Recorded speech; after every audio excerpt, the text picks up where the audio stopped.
Når Ivar begynte i Forbia, så gjorde jeg vel ingenting. Jeg bare øvde for min egen del, egentlig bare. Så jeg hadde ikke noen å spille med nå. Da var det mest, tror jeg satt og spilte etter Walkman med hørselvern og spilte Slayer. Så det gikk vel mest i Slayer da, når han spilte i Forbia. Og det var jo ikke så lenge den Forbia-perioden varte heller. Og når Ivar ringte meg da og spurte om jeg fortsatt spilte, liksom, og jeg gjorde det, og han fortalte litt om retningen jeg hadde lyst til å ta det, så var det liksom, yes, det her er akkurat sånn, det var den samme retningen som jeg jo hadde på en måte lyst til å gå da. Jeg kjente jo Kayoni fra tiden før Forbia, oppveksten i Etne. Bodde på toppen av et byggefelt der, 3 kilometer opp i fjellsiden fra sentrum. Kambe? Kambe, ja. Og litt lenger ned i skråningen der så var det en svær bondegård, og der var Kayoni på sommerferie. Og sikkert andre ferie også. Og ble jo kjent med han der da.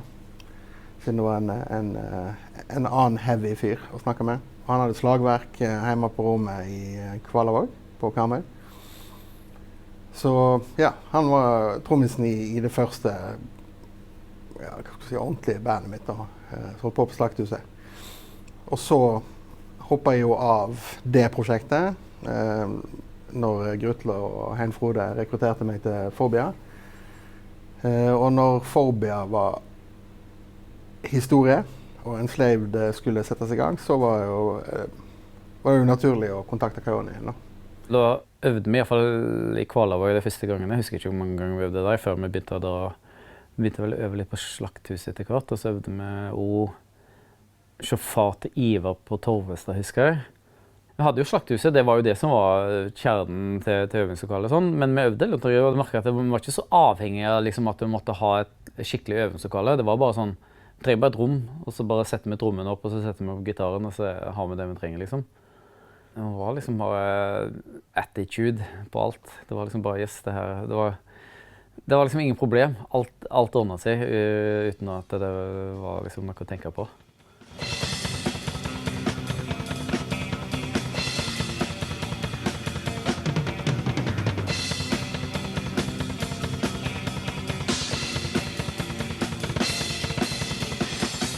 Det var jo ganske spektakulært, egentlig.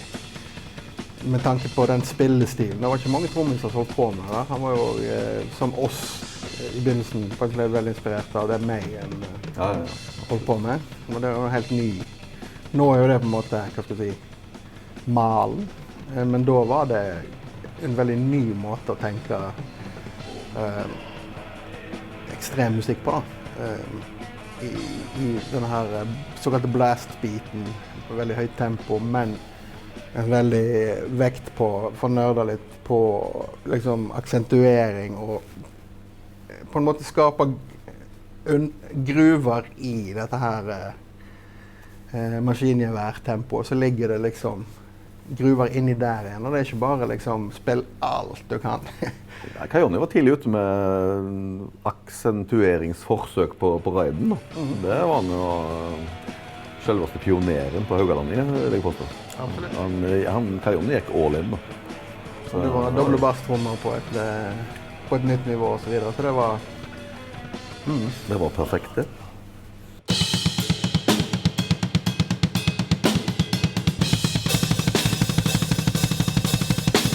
Doble basstrommer.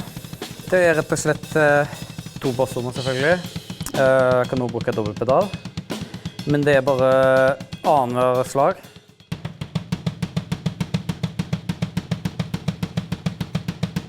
Og det er jo et liksom, mest kanskje brukte trommebiten da, i black metal, eller i metal generelt da, doble basstrommer.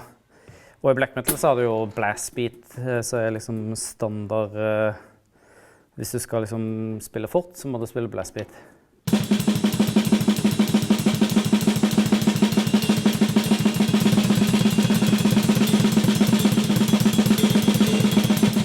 Det er bare annenhver slag, basstromme hi-hat, eller ride og skarp.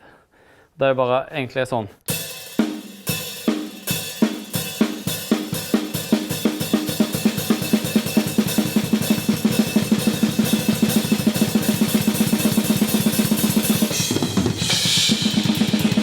tror ikke jeg kjenner mange så i black metal-miljøet som ikke sliter med liksom senebetennelse og kroniske plager, men skal du være på topp, så må du offre litt.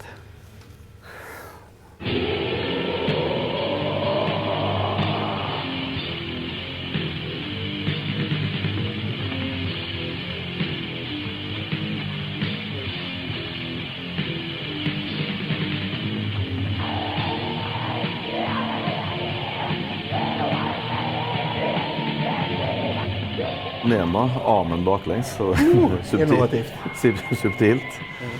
Nei, det var jo prematurt, kanskje. Ja, det hang vel litt mye fobia igjen. Hang litt fobia. I lufta og i hjernen der, tenker jeg. Det var en sånn... hang litt for mange sånn death metal-forsøk, tilnærming igjen. Men ok, det var første Enslaved-innspilling også. Det var 2 låter, pluss noe intro-tjafs. Det ble gjort en helg, liksom. Det var bare mikke opp, og så spille inn, og så var det bare mikset, og så var det ferie, liksom. Det var gjort i en fei. Jeg tror ikke vi sendte den noe særlig rundt. Er det 50x som har folk snakket om at det finnes? Vi sendte i alle fall rundt ca. 50x, meg og Ivar. Og deriblant, vi sendte den til Death Like Silence Productions, Øystein Aarseth. Han hadde jo plateselskap, eneste i Norge som hadde det da, i det segmentet da, kan man si. Og jeg fikk brev i retur, eller om jeg tok det på telefonen, husker jeg ikke, men han sa i alle fall, det er noe der, sa han, det er et potensial der, men drit i det, og så lager dere nye låter, og så spiller dere deg inn når dere føler dere er klare for det. Bruk et halvt år, sa han egentlig. Lage noen nye låter, og så snakkes vi. Så ja, når han midt i den første av de nye låtene som er spilt inn, vi spilte vel inn i mai eller juni i 92. Midt i første låten vi spilte foran, så ville han jo signere oss da. Så det hjalp litt det han sa da. At det leter greit, men skjerpings, litt mer fokus og litt mindre dødkjøtt, så blir det bra. Det ble sånn hverken fugl eller fisk, egentlig, den greien der. Det er elementer som var fete, tror jeg. Jeg tror ikke jeg har hørt på han siden. Det tror jeg nesten 30 år siden jeg har hørt han. Men jeg husker at det var noe der, og så var det var en del sånn full stoff.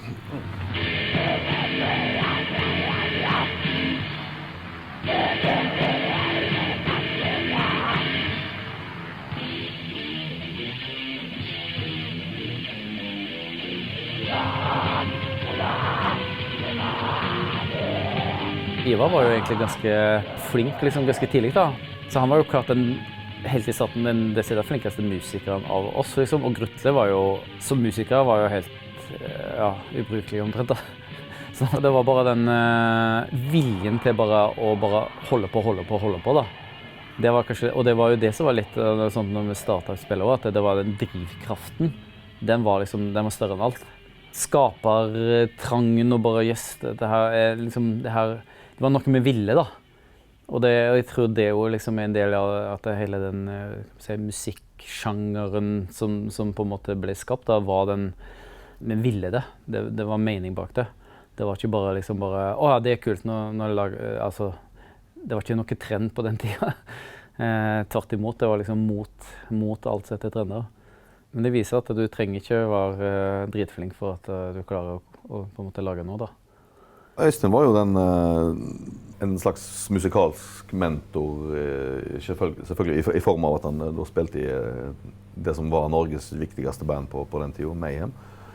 Det var det første ekstremmetal-bandet som ga ut en plata, Death Crush i 1987. Så det var jo helt klart en person som vi så opp til. Han hadde platebutikk, han hadde plateselskap. Han hadde faktisk samme, altså i motsetning til det mange tror, så hadde han samme tilnærming til musikk som vi hadde og har. Han var også veldig opptatt av en sånn brei horisont. Men altså, i motsetning til det som har blitt skrevet og sagt om han, og som kanskje står igjen som et bilde av han, så var han jo han var mye mer enn det, altså. Han hadde til og med humor, altså, så det er sagt. Vi så vel på han som en slags musikalsk geni i de tidene der. Og, Ja, jeg gjør det jo ennå. Absolutt. absolutt, og jeg har ofte tenkt tanken hvordan han hadde utviklet seg hvis han hadde levd lenger enn til 25-årsalderen. Hvordan Mayhem hadde utviklet seg, det hadde jo vært ekstremt interessant for han. Han hadde sine visjoner, altså, absolutt. Den norske svartmetallbølgen, det er jo en slags videreføring av hvordan Mayhem hadde kommet til et punkt da, rundt 1989-90, hvor de får inn en ny vokalist som heter Per Yngve Olin, alias Dead, som da tar bandet, kan du si, en helt annen retning fra å være sånn, spille som en slåmaskin og være bare det kjappeste og sinteste bandet i hele verden. Så kommer han inn med, kan du si, sånn, mye mørkere temaer, mye mer atmosfærisk lydbilde og ikke minst liksminken. Så det var jo der det norske altså grunnlaget for det norske black metal-bølgen kom, og den som da er senere blitt verdenskjent. I 1990 så spilte de en konsert på Jessheim som betød startskuddet for den norske svartmetallscenen. Vi spilte på et grendahus på Jessheim, ca. 3 mil nord for Oslo. Og der kommer det altså folk fra Os og Lysekloster, Harald Nevdal, Olve Eikemo. Det kommer folk fra Kvikne, Bård Eitun. Det kommer Thomas Haugen fra hva heter det, Noragutu, oppe i Telemarken.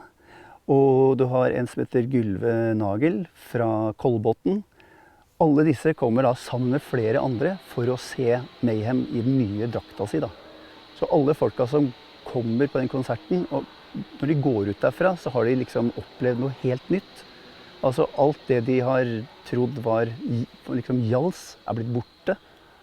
Nå er det en ny lyd som gjelder, og den lyden tar de med seg da over fjellet, opp i Gudbrandsdalen, helt opp til Trondheim, og det er der kimen kommer. Og det var det som også skjedde da med gutta, med Ivar og Kjetil, at de plutselig spiller i bandet Fobia, og så hører de nye tingene, og så kommer de i kontakt takket være den tape trading og altså metal-undergrunn, da, hvor man brevveksler og sender fanziner til hverandre. På den måten så kommer de i kontakt med folk utenfra, opplever en ny sound, og samtidig får sjanse til å utvikle en sound i samarbeid med andre folk rundt omkring i Norge. Du har selvfølgelig Mayhem-folka Øystein Aarseth, som da er veldig ivrig på å sette en standard for hvordan black metal skal være. Hvordan lyden skal være, hvordan imaget skal være, og ja, du kan si legger hele grunnmuren for hvordan dette skal fungere.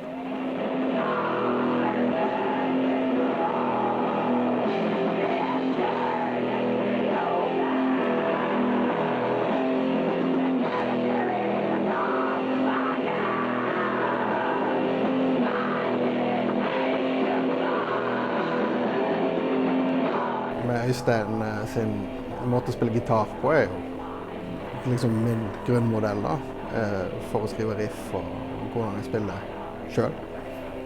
Den mer soniske utgaven med «Hei gutter, hvorfor ikke bruke alle 6 strengene?»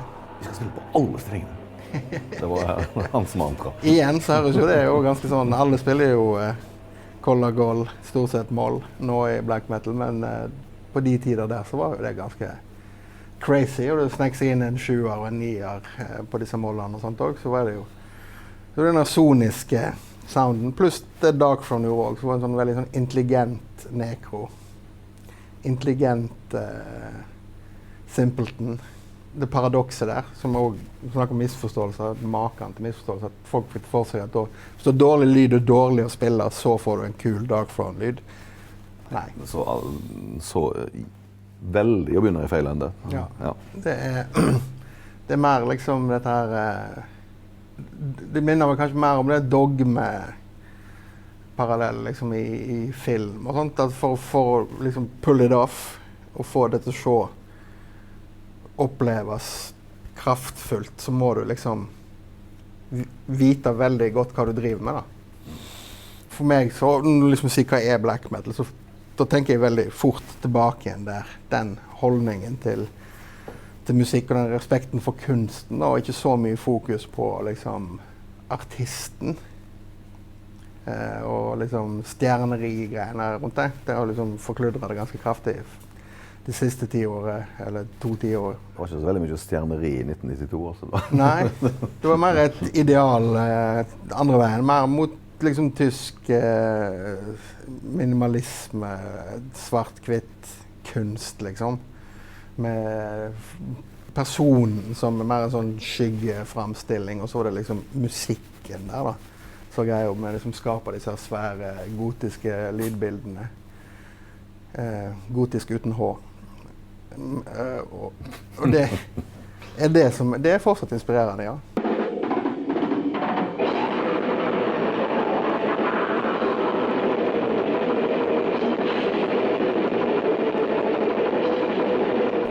Jeg har ganske stort kakestykke da, i Enslaved Kako, uten at vi tilhører den sjangeren.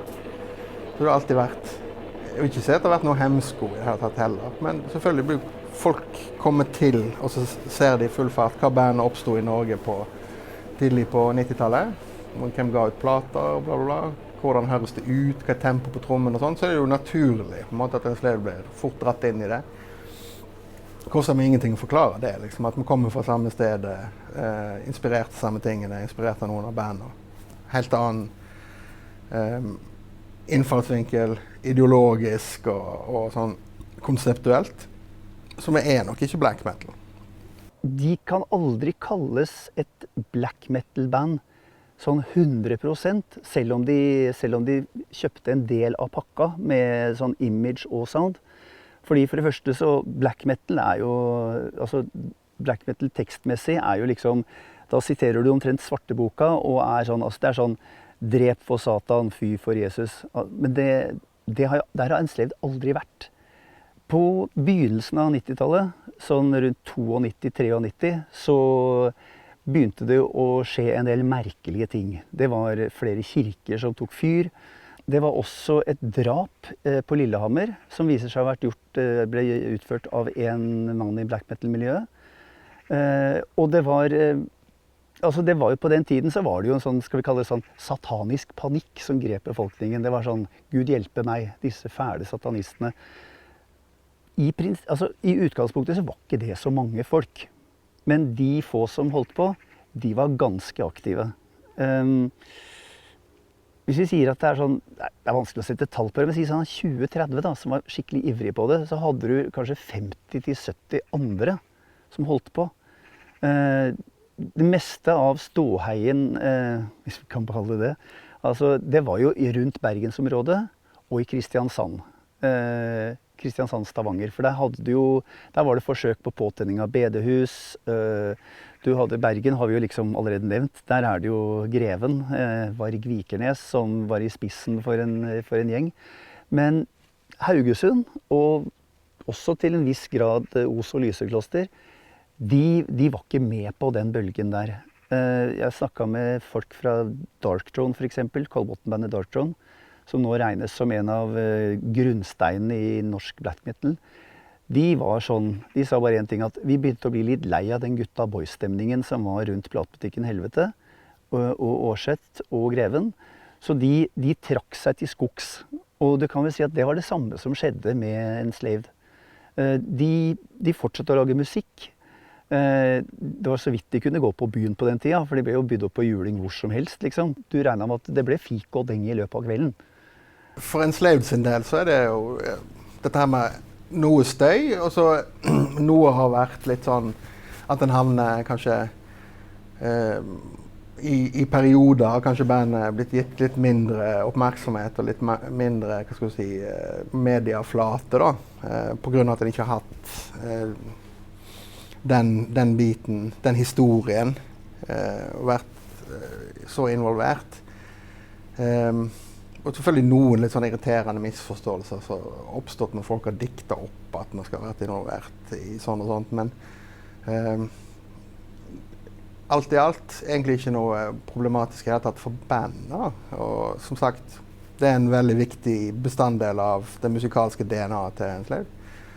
personlig, ja, det er jo venner som har ja, liksom både vært i fengsel, Øystein døde jo, det var jo selvfølgelig ikke noe kjekt når det er en nær personlig venn, men det er sånn jeg forholder meg til det. Og jeg skjønner, har ikke nødvendigvis så mye respekt for det, men jeg skjønner at folk blir oppglødd av liksom historien da. At det kan være at de ser dem kanskje litt mye, de blir kanskje litt blendet av dette her bibelske i det, sant? Med djevelen og disse tingene. For det, så vanvittig var det vel kanskje ikke når du tenker på antallet folk i ratioen. Altså sånn, du kan ta et hvilket som helst miljø, så vil det skje litt ugne ting. Sett en gjeng med unge menn sammen, litt sånn isolert fra resten av samfunnet, så kommer det alltid en eller annen crazy idé. Du har det at det er jo et moment der at folk var jo 18-19 år gamle, og kanskje ikke altså på en 18-19-åring så er jo ikke konseptet konsekvenstenking nødvendigvis i høysetet heller, sant? Så det er jo et moment da. Men altså for oss som stod litt på sidelinjen, så hadde det jo ingen sånn større praktisk betydning. Vi kom oss egentlig helskinnet gjennom den da. Det er klart at det var jo mye fokus i media på det, og ganske ensidig. Så det er klart at det var jo litt, det ble jo litt varmt svett rundt ørene, eller hvordan skal jeg si det. Men svett i luggen. Svett i luggen.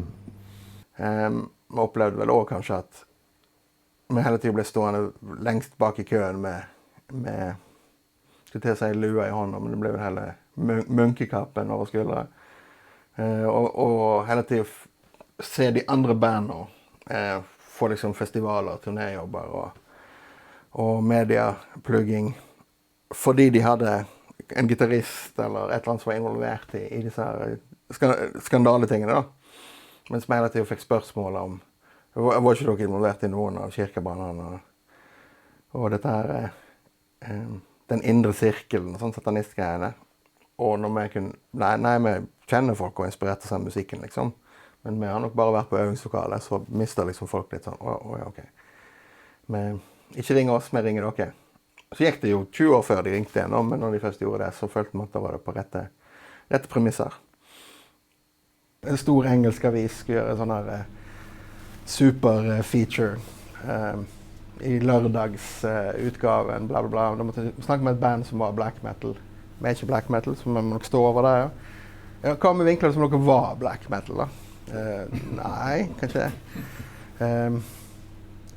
Men dere er nødt til å si noe om at dere har vært satanister på et eller annet tidspunkt, eller så er vi nødt til å finne et annet band. Ok, vær så god. Gå videre til neste da, så det er litt sånn, men det blir sjeldnere og sjeldnere. De siste 10 årene så tror jeg folk er liksom opptatt av en sløyd for musikken sin del da. Der har det jo vært dokumentarer om det, der Satan rir media og sånn. Ja. Men den berømte uttalelsen, nei ok, så var ikke det sant da. Men tenk hvis det var sant. Fy faen så jævlig. Ok, det er ikke journalistikk. Jeg skjønner jo frustrasjonen blant unge journalister som liksom får sånn sensasjonsdollartegn i øynene.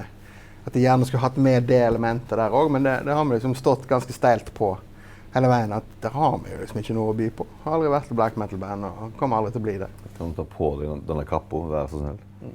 Kappe kan jeg gå i. Men da er det mer sånn maestro-kappe jeg har lyst til på. Ja, nå er det jo kappe. Nå er liksom ikke ut da. Ok, kappe inn? Ja, nå er det kappe. Okay, nå skal alle ha kappe. Nettopp. Eller masker da. Jeg venter på røkejakkeperioden. Røkejakkeperioden, ja. Da skal jeg hive meg på. Da blir det black metal med en gang hvis det inntreffer.